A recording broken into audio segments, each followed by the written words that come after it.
Now we have with us Lieutenant General retired Naeem Khalid Lodhi, defense analyst from Islamabad. Thank you for joining us. Why do you think India chose the path of aggression in 1965? Thank you very much. I was just a student of class 6 and, a 13-year young boy, but the memories are so vivid and so clear. The way the entire nation, got gelled up and they stood before the aggression like a wall made of steel.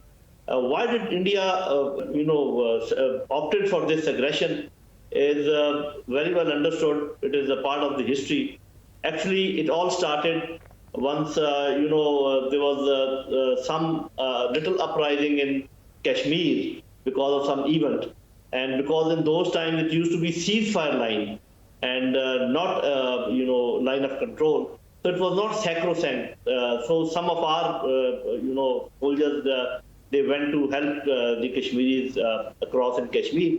But, it didn't really succeed much because, so in retaliation, India attacked Azad Kashmir. That was a big attack. So our operation was Operation Gibraltar, where we had sent few people inside Kashmir. They came with a proper attack on Kashmir. So we had to do something for it. So we went for Operation Grand Slam, which was again in Kashmir.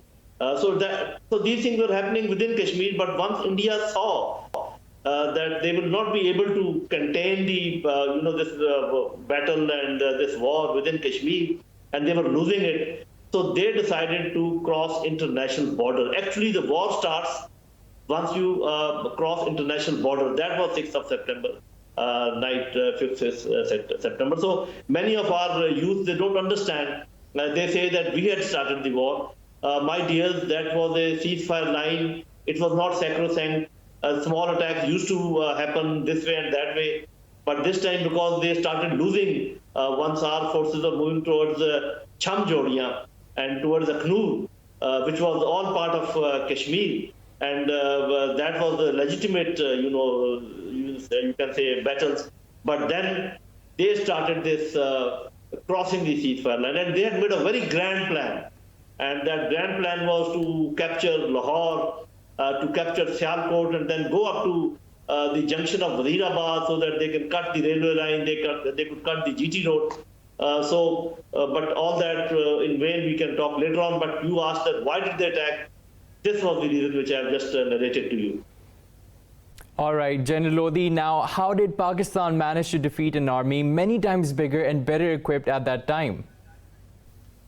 Right. This is a question, I think, which must be analyzed, which must be discussed, and especially our youngsters, the people of today, they must know that it has never been, if you look, because I am a student of military history, it has never been that the preponderance of materials, they have, ensured success in wars and battles. Of course, it is important. Nobody should deny that. Technology is important, materials are important, numbers are important. But the actual thing is, just by giving uniforms and by providing arms, you can't make an army. And you've just seen what has happened in the neighborhood. So actually, it is the purpose behind, your war or your battle. It is the objective which is in front of you.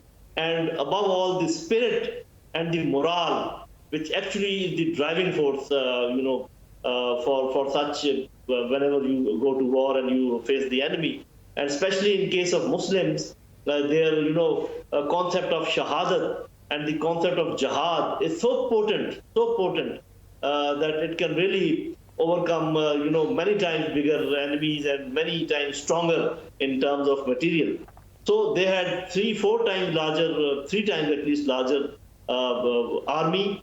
They had 3-4 times larger air force and also double or triple the navy. But later on, if you ask a question, I will tell you what actually happened. So it was this spirit and spirit of jihad, spirit of martyrdom, which could not have stopped any by any army, however strong it could have been.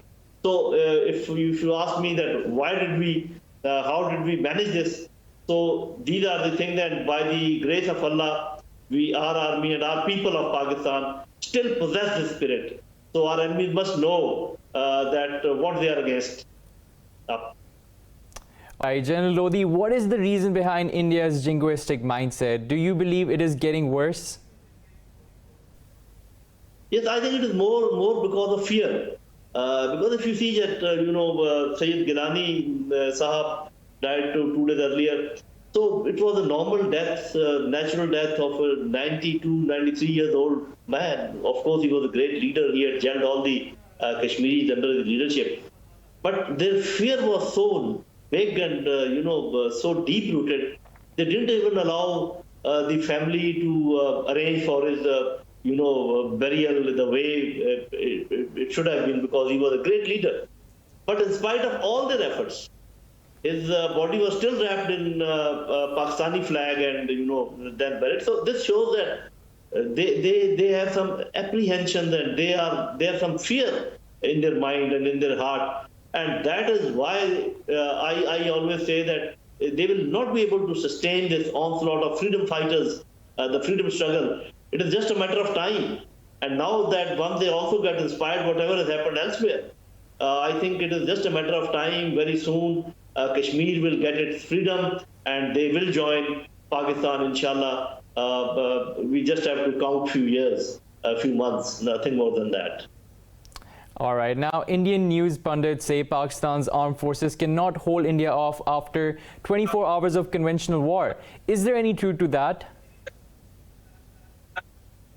No. I mean, if you look at the history, okay, we are talking about 65 war. I told you what they wanted to do. They wanted to capture Lahore. They wanted to capture Sialkot and go up to, and they could not actually cross BRB, canal, which is the front line canal, just close to the border. They came, into some areas of Sialkot, but then they were pushed back. So, and they were 3-4 times larger than. What happened to them once, February 19, when, our Air Force, they showed them the real grit of our Air Force. And whatever has happened elsewhere, how the Muslims fight, what is the spirit behind whenever a Muslim fight a Muslim army, or, whenever they come across any challenge. So they should have learned their lessons, and saying such things that we cannot, if they are so confident, what are they waiting for?